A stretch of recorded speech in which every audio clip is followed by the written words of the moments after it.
The House of Kuru, Part 2, Chapter 6.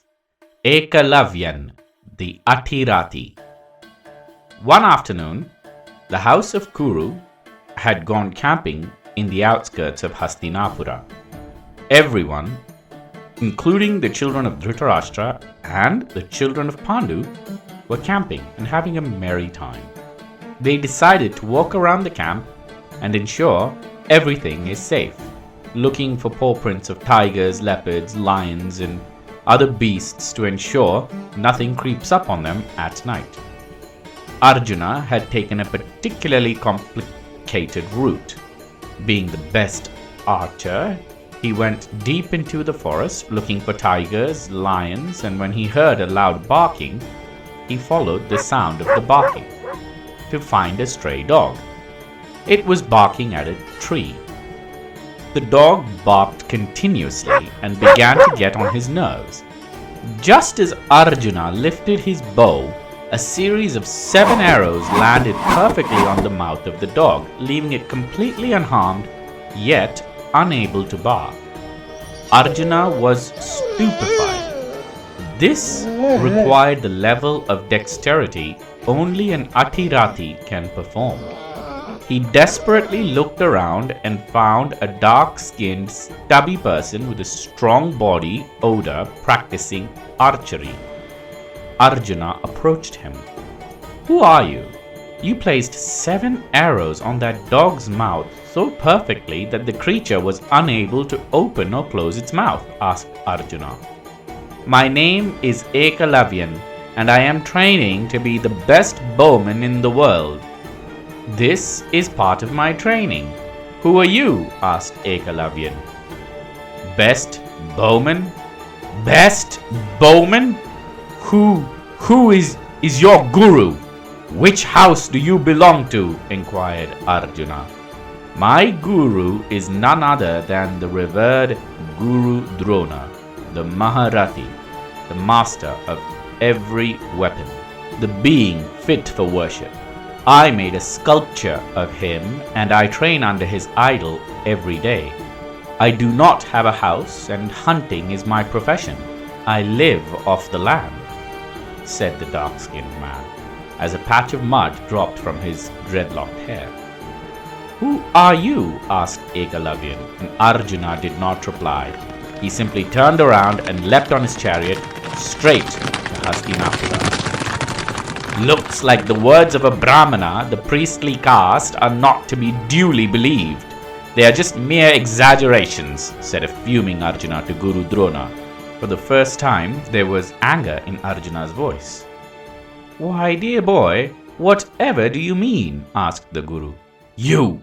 You told me that I am to be the best archer in the world. I trained night and day, under rain and shine, but you secretly tutored a Nishada hunter. I marveled at his feat today, an act that only a trained Atiratha can perform," complained Arjuna. Guru Drona sighed and sat down. "What on earth are you talking about, Arjuna? Tell me now, and I will pacify whatever it is, I promise," said Guru Drona, and Arjuna related all that had happened. As soon as he finished, Guru Drona said, "Come, take me to this wondrous archer at once," and Arjuna did not need telling twice. They both got on the chariot and sped towards the edges of the forest. Sure enough, they reached the edge and were able to see a dark-skinned, dreadlocked-haired individual practicing with the bow.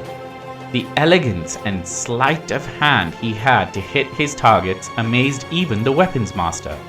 He was shooting the eyes of little parrots from a reasonable distance, like it was not even a challenge. Arjuna had the look of envy and jealousy written all over his face, and Guru Drona could not help but notice it. "Dear student," yelled the weapons master with a honey-like tone in his voice.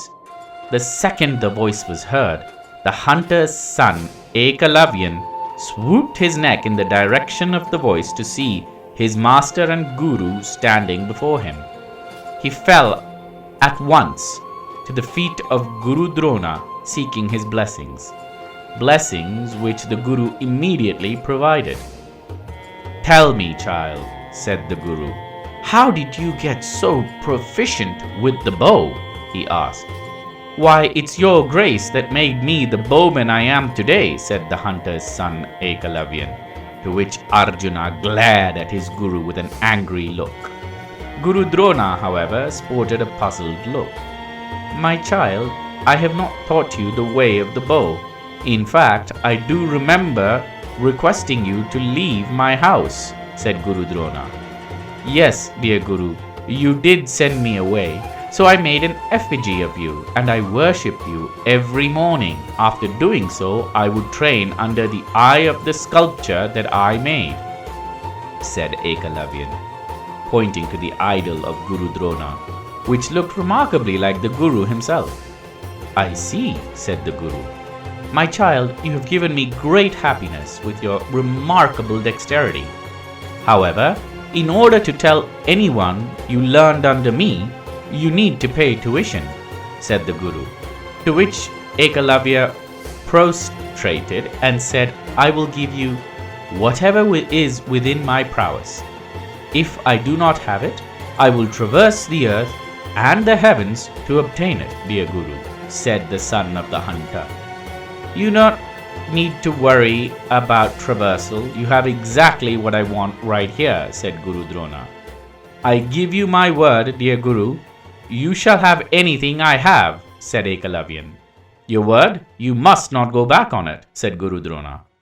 "I promise I will not go back.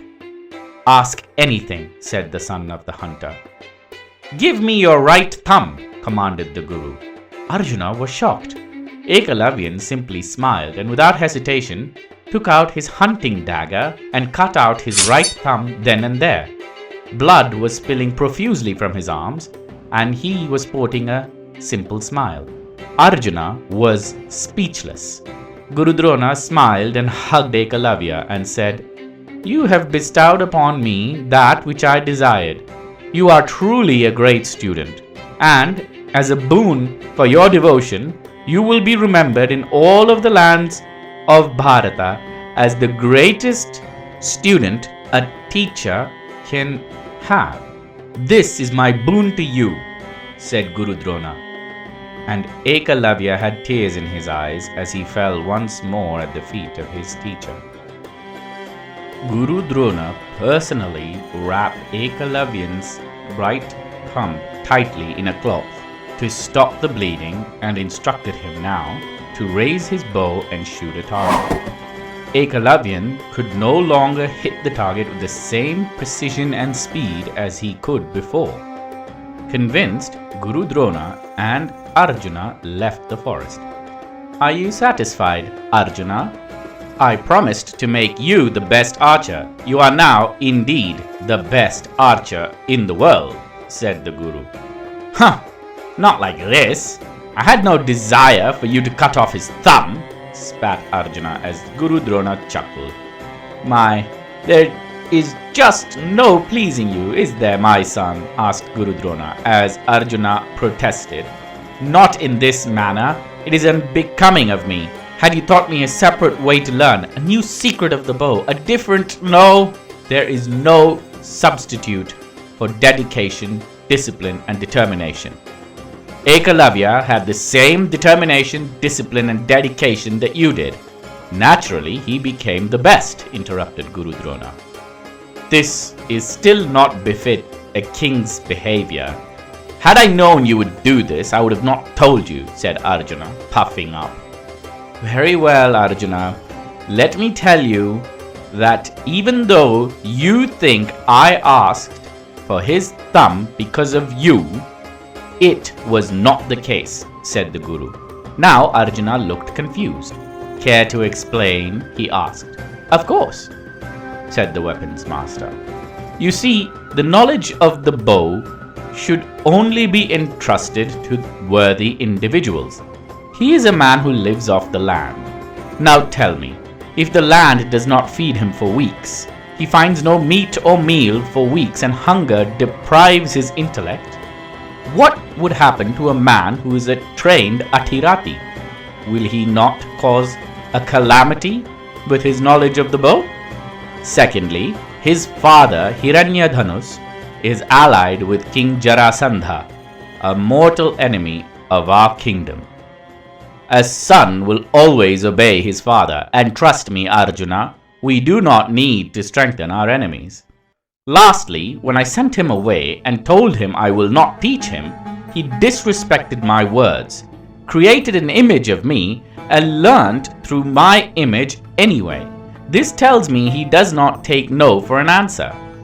Any one of these reasons are enough to not have the prowess of the bow in his capacity, said Guru Drona, and Arjuna was now convinced. He once more embraced his Guru, and the Guru reciprocated. Are you satisfied now, Arjuna? You are without doubt the best archer in the world, said Guru Drona, and Arjuna smiled. So Arjuna became the best by not allowing his contemporary to ascend? That doesn't sound very heroic, asked Janamejaya. It was the decision of Guru Drona and not Arjuna, your majesty, and the Guru gave 3 good reasons, did he not? Asked Vaishampayana. Yes, but it looks like he did not give an equal opportunity, asked Janamejaya. Your majesty, would you give the Brahmastra to the Trigartas? Interjected Vaishampayana. Of course not, they will invade us the very next day, said Janamejaya. Exactly. The kingdom of Jarasandha was an ever-present threat, and Ekalavya's father was intimately allied with them. I believe, as the weapons master and a minister of Hastinapura, Guru Drona acted in the best interests of his kingdom, said Vaishampayana, and Janamejaya did not protest further. Now that you know how Arjuna became the best archer in the world, listen as I tell you how your great-granduncle Bhima became the strongest in the world, said Vaishampayana.